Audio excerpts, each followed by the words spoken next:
standing in my name, where it seeks to basically provide a timeline in terms of members when they submit questions and motions to the National Assembly, and in order to get it on the order paper in what one can consider to be a timely manner. So it is a very simple motion in my view, Comrade Speaker, and I am not certain what is the executive side, the executive arm of government's side position on this motion, but permit me to just read the motion for the clarity of all. And it states, whereas questions and motions submitted by members of the National Assembly require approval from the Speaker of the National Assembly before the Clerk of the National Assembly prepares and circulates to members a notice paper. Be it resolved that Standing Order number 22 be removed and replaced with questions and motions submitted to the Clerk of the National Assembly must be submitted to the Speaker of the National Assembly within 4 days of receipt, who shall consider the questions and motions.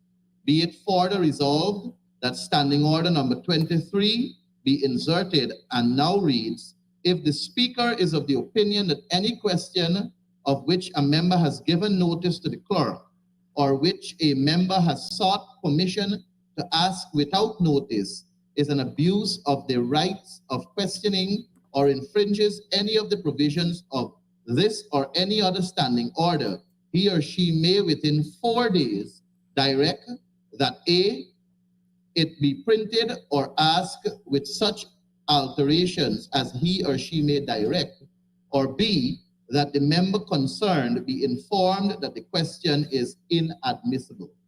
Be it further resolved that Standing Order number 27-2 be amended to now read, if the Speaker is of the opinion that any notice of motion which has been received by the Clerk of the National Assembly infringes the provision of any standing order or is in any other way out of order, he or she may within 4 days direct that the member concerned be informed that the notice of motion is out of order, or that the notice of motion be entered in the order book with such alterations as he or she may direct.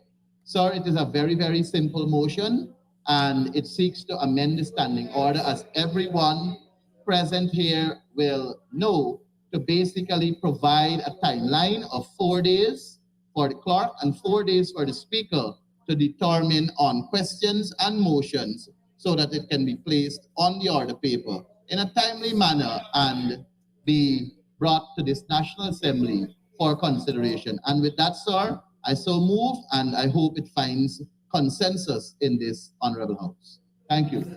Thank you very much, Honorable Member. Mr. Mahipal. Honorable Member, Mr. Sanjeev Datta.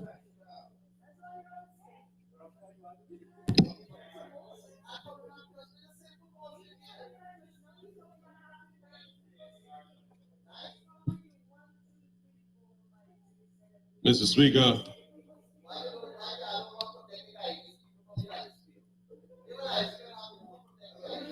Honorable Member, Mr. Datta. Mr. Speaker, I rise to not support the motion by the Honorable Member, Mr. Mahipal. The motion, Mr. Speaker, in simple terms, seems to seek to put time limits on the clerk. When he receives a motion, he has 4 days, and he must send it to the speaker.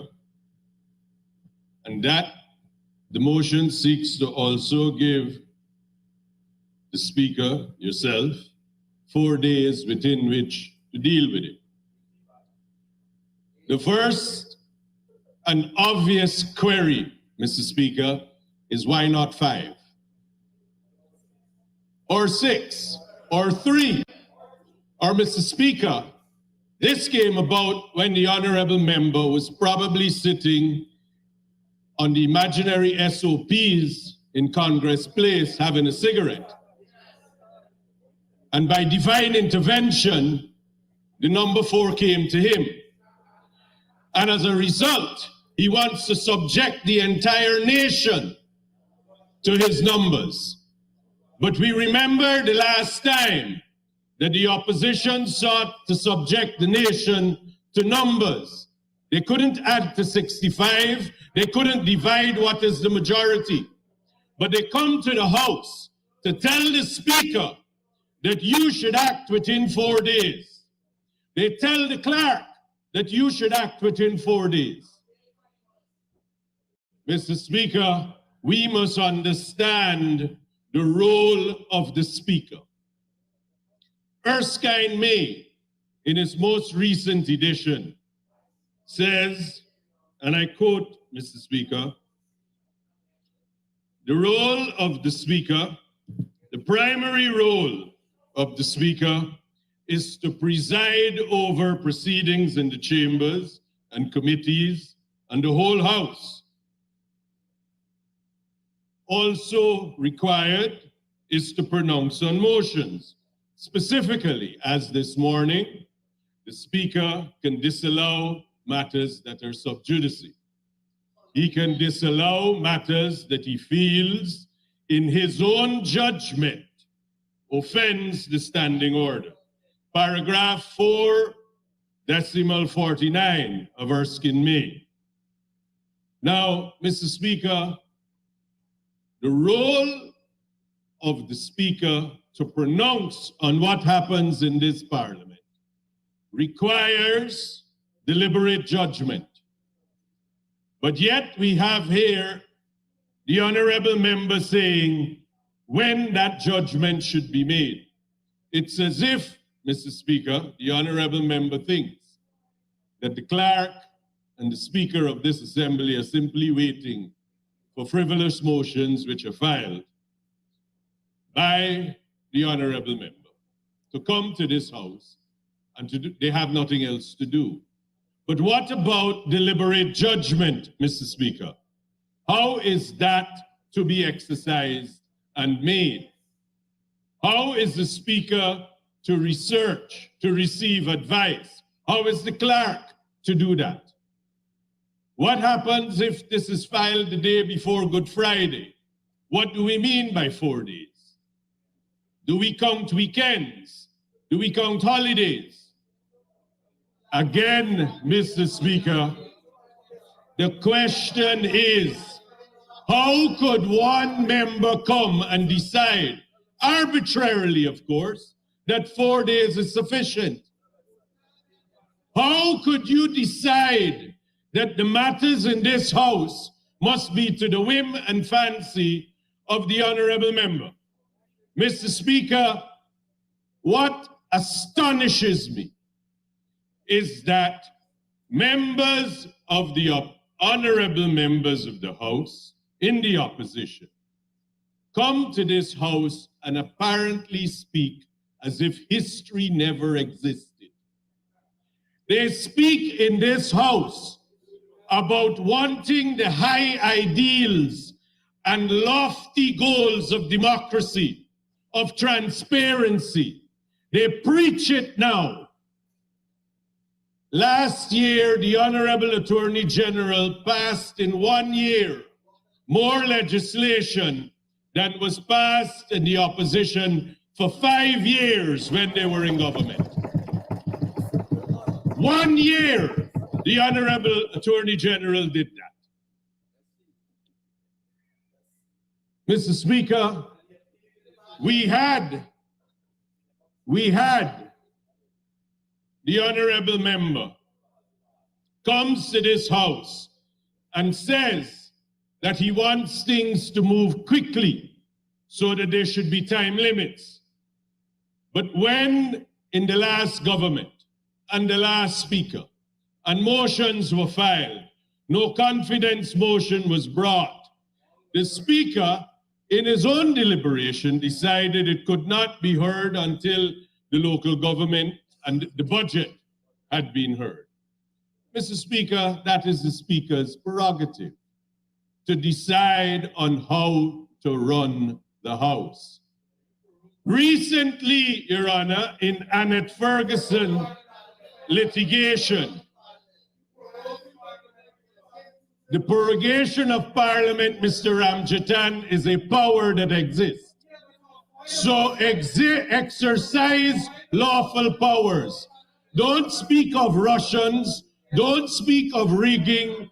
Don't try to rig and then come in this house and prepare as if you are holier than thou and you want the Parliament to function above board. You want transparency.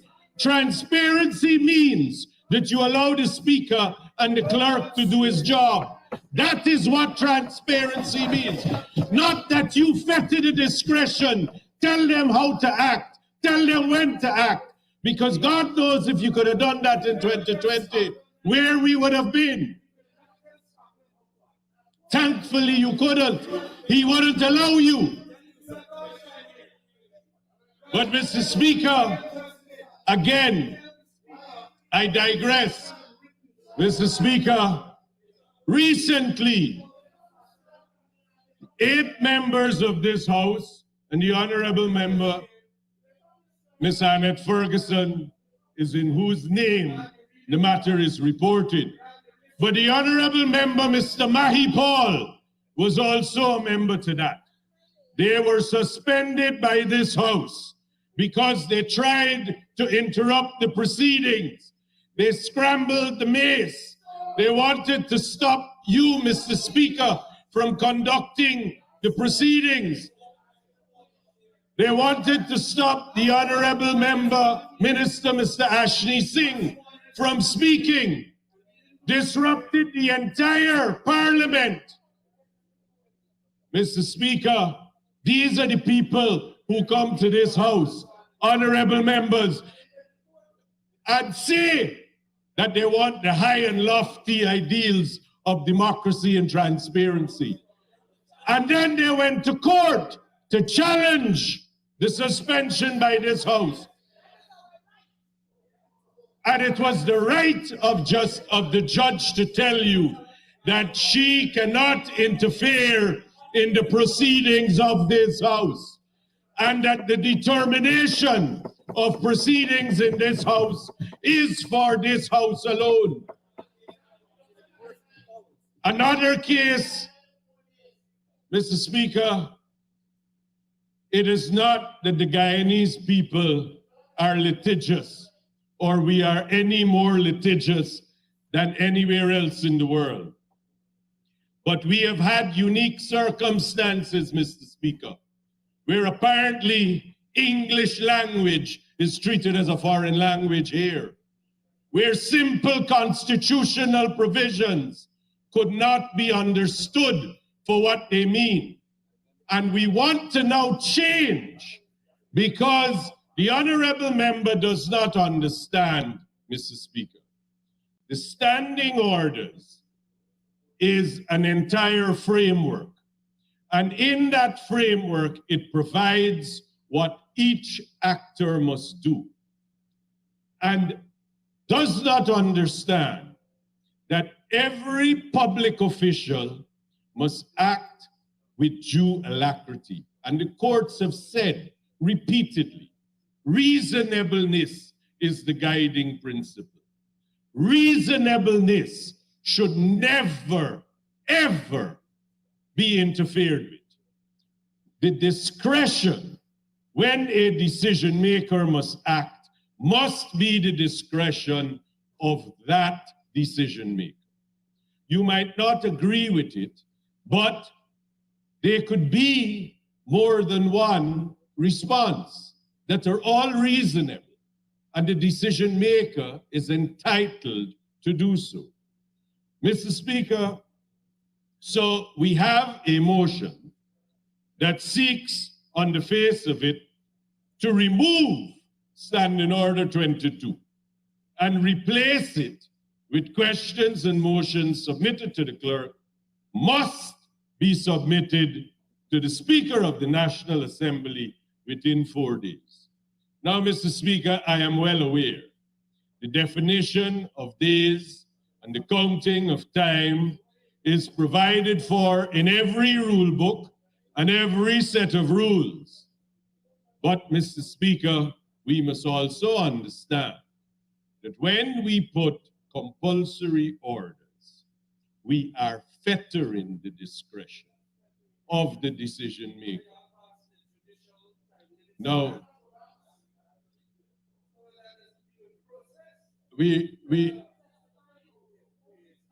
Mr. Speaker, so when we seek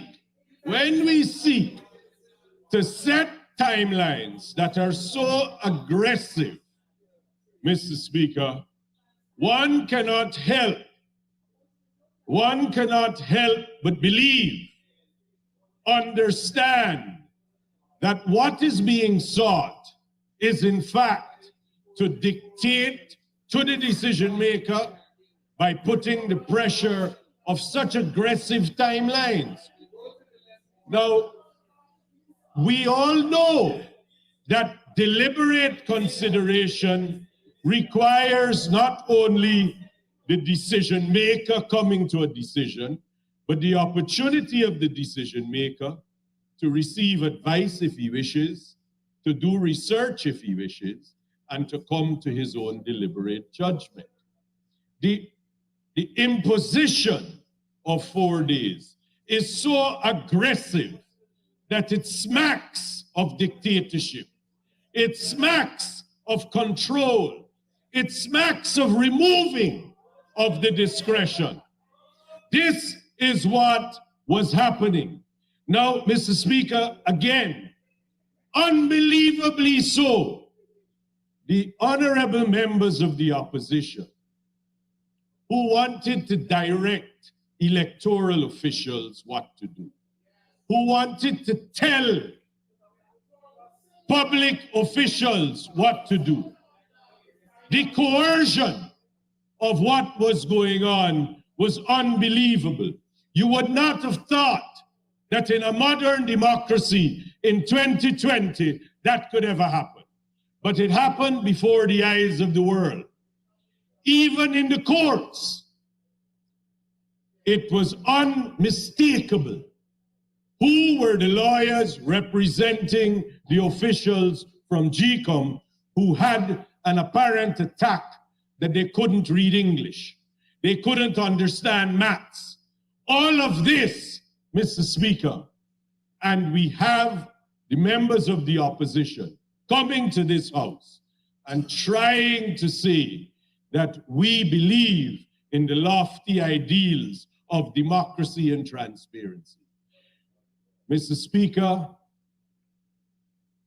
the imposition of 4 days is really and truly an attempt at corruption masquerading as transparency.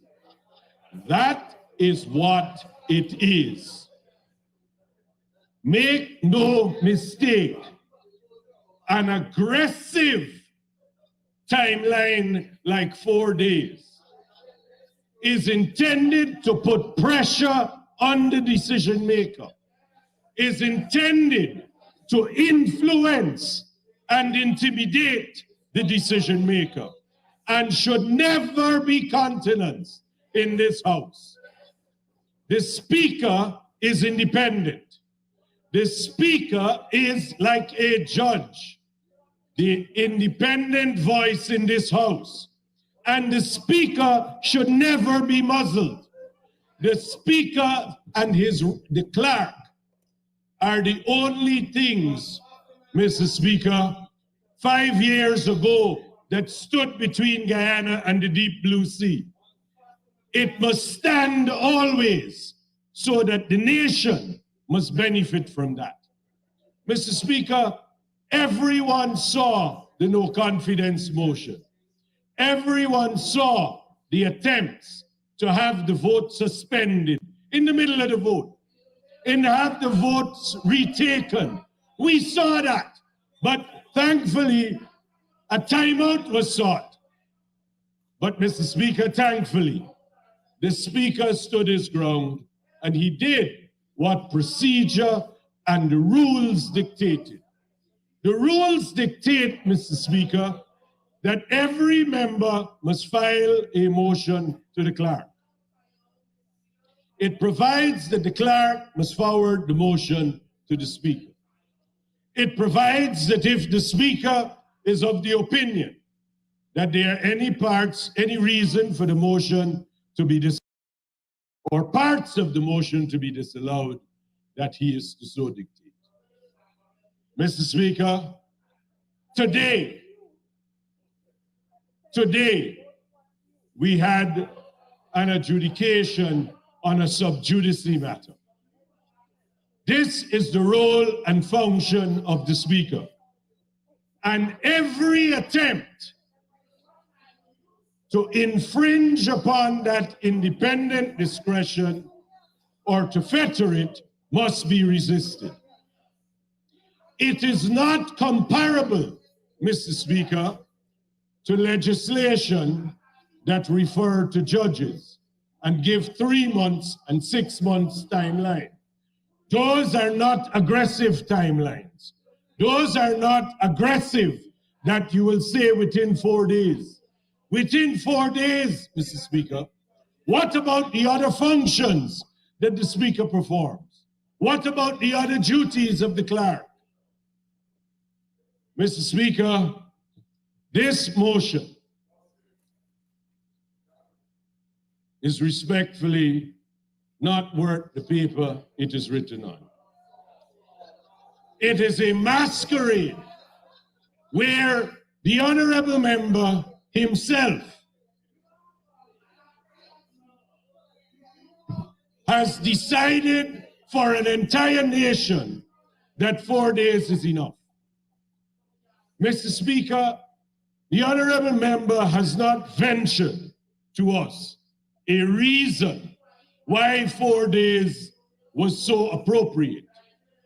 He has not suggested why 4 is better than 5. He's not suggested why not 14 days. He's not suggested what, of course, happens if the Speaker were to disregard him. What are we going to do, Mr. Speaker? The courts have no power over what goes on in this House. So again, you haven't thought it out very much if you cannot appreciate that when you make those rules, you must have some coercive power. And there is a reason why throughout the Commonwealth, in all the islands of the Caribbean and the United Kingdom, such stringent and aggressive timelines do not exist. And there is a reason. Well, you could speak when it is your turn. Again, English is a foreign language. We wouldn't hold our breath, but you're free to bring it up. But Mr. Speaker, when we go through it, we have to ask, why? Why is this necessary? And why is the honorable member so bent on 4 days? Mr. Speaker, well, if he's not bent on 4 days, he could have further amount of time as the House deems reasonable. But, Mr. Speaker, that's not what he said. He said 4 days, Mr. Ramchatan. 4 days is 4 days. Now, Mr. Speaker, there is one. No, they don't understand that time means time. They don't understand that rules, when you make them, you should obey them. They don't understand that when you hold an election and it says you must come from the SOPs, it means goddamn SOPs, not spreadsheets, not bed sheets. But you didn't understand that either, because you treat laws as guidelines, not binding in effect. You treat them as suppositions. Now, Mr. Speaker, they haven't paid me. So, but But, Mr. Speaker, we now come to the critical matter. Repeatedly we have in this House, Mr. Speaker, motions and behavior by the honorable members in the opposition, which are clearly outside the rules, which are disallowed. We even have situations in this House where the proceedings of this House are not